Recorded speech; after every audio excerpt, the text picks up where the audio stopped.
toujours dans le cadre de la formation MOS. Bismillahirrahmanirrahim. Bien sûr, avant de commencer, il faut bien réorganiser les deux fenêtres. La fenêtre de la présentation, la fenêtre des tâches à exécuter. Ok, donc c'est la présentation numéro 2, atelier 2. Ok, première question sur la présentation atelier 2, c'est ça. Et le document Word des tâches à exécuter, donc il contient les questions. Deuxième question, personnaliser la taille des diapos, largeur 30, hauteur 20. Pour cela, donc vous allez à création et puis mise en page. Donc vous allez mettre comme largeur 30, comme hauteur 25 et laisser les autres paramètres par défaut. Ok. Troisième question. Créer un diaporama personnalisé nommé formation MOS contenant les diapos 1, 3, 4, 7. Vous allez à diaporama et puis diaporama personnalisé. Là. Cliquez sur nouveau et puis le nom et respectez la case formation MOS et faites glisser donc la première diapositive et puis la troisième, la quatrième et puis la septième. Et comme ça, on a créé donc un nouveau ou bien un deuxième diaporama pour la même présentation. Ok. Et puis cliquez sur fermer. Voilà. Quatrième question. Créer une nouvelle fenêtre. Cette présentation afficher les deux en mosaïque. Vous allez à affichage.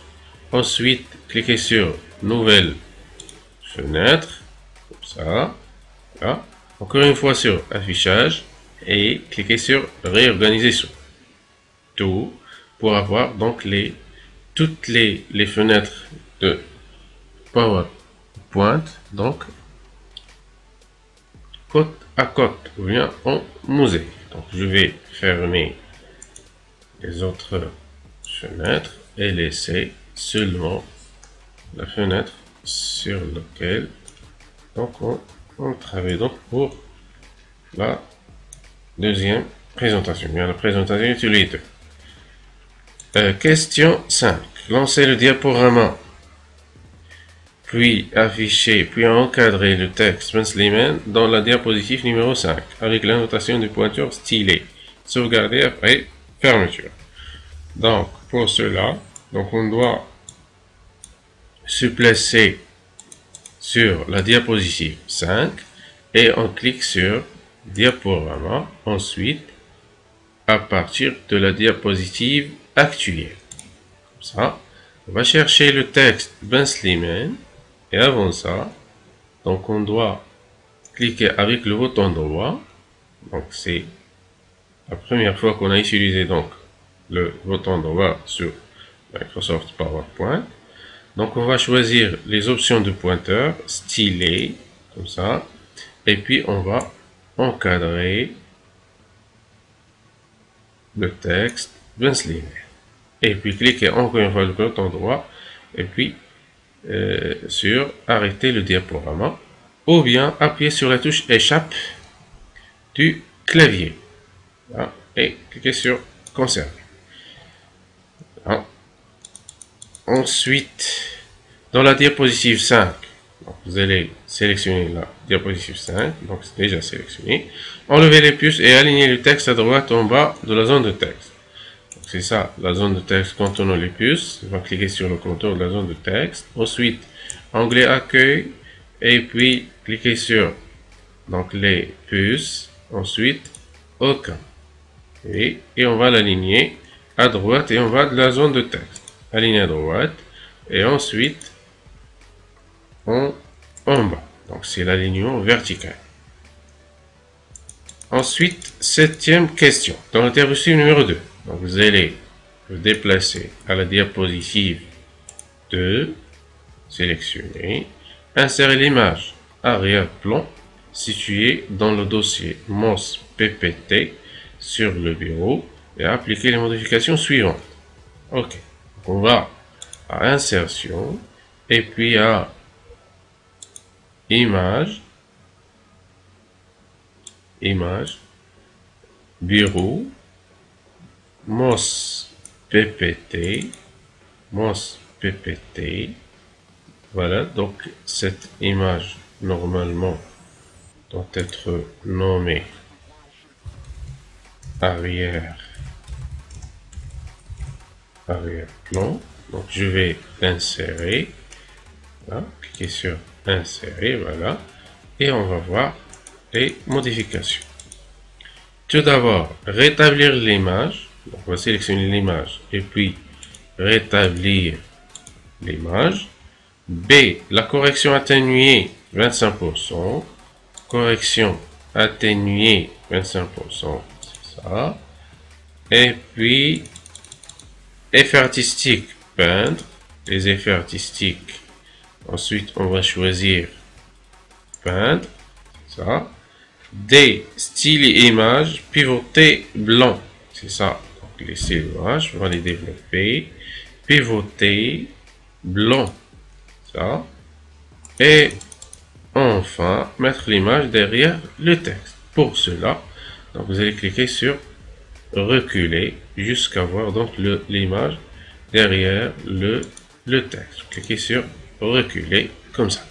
Et voilà, donc on a répondu à cette question. Question suivante. La transition de diapositive. Donc, comme on a dit, la transition, c'est le passage entre les diapos avec effet. Voilà. Petit a. Appliquer la transition forme aux diapos 2, 4 et 5. Donc, on doit sélectionner la diapositive 2, appuyer sur la touche CTRL du clavier, et puis 4 et 5. On va appliquer donc la transition de type forme. Donc on va chercher le type forme, donc c'est ça. Et voilà. Ensuite, ajouter le son clic à cette transition. Toujours laisser les diapositives sélectionnées. Le son clic. Voilà. Et puis, modifier la durée de transition et mettre 3 secondes. Là, on va mettre 3 secondes. C'est 3 secondes. Voilà. La durée de transition. 9e question. 9e question. Voilà. Dans la diapositive 5, appliquez au texte Slimane une animation de type trajectoire, forme, modifier les options d'effet à trapèze. Donc, vous allez à la diapositive 5, vous sélectionnez le texte Slimane et puis animation, développez les animations et vous allez à les animations trajectoire. Voilà. Vous allez choisir donc quelle trajectoire forme. Voilà. On va choisir trajectoire forme comme ça. Et puis les effets de l'option, les options d'effets, on va choisir trapèze comme ça. Voilà. Donc on a appliqué maintenant une animation à ce texte. 10. Insérer le fichier son assume situé dans le dossier MOS PPT sur le bureau et modifier les options de lecture comme suivant. Tout d'abord, donc situé dans le dossier PowerPoint. Donc on va insérer le fichier son dans la première diapositive puisque la diapositive n'est pas indiquée dans la question. Première diapositive et on va chercher, donc on va aller à l'onglet insertion, ensuite audio à partir de fichier bureau, voilà, ensuite ppt MOS ppt, le son assume.mid, voilà, donc le son est bien Donc, insérer. Et ensuite, on va appliquer les options de lecture. Des vues automatiques. Vous allez à l'onglet Accueil. Voilà. Donc, le début, c'est automatiquement. Ensuite, lecture sur toutes les diapositives. Boucle jusqu'à la fin. Donc, sur toutes les diapositives. Ok. Ensuite, volume moyen. Le volume moyen. Voilà. Donc, on va laisser les autres options par défaut. Voilà, donc c'était la dernière question. Et comme ça, donc, on est arrivé à la fin de la deuxième vidéo. Donc, mes chers professeurs, donc à la prochaine vidéo, Inch'Allah.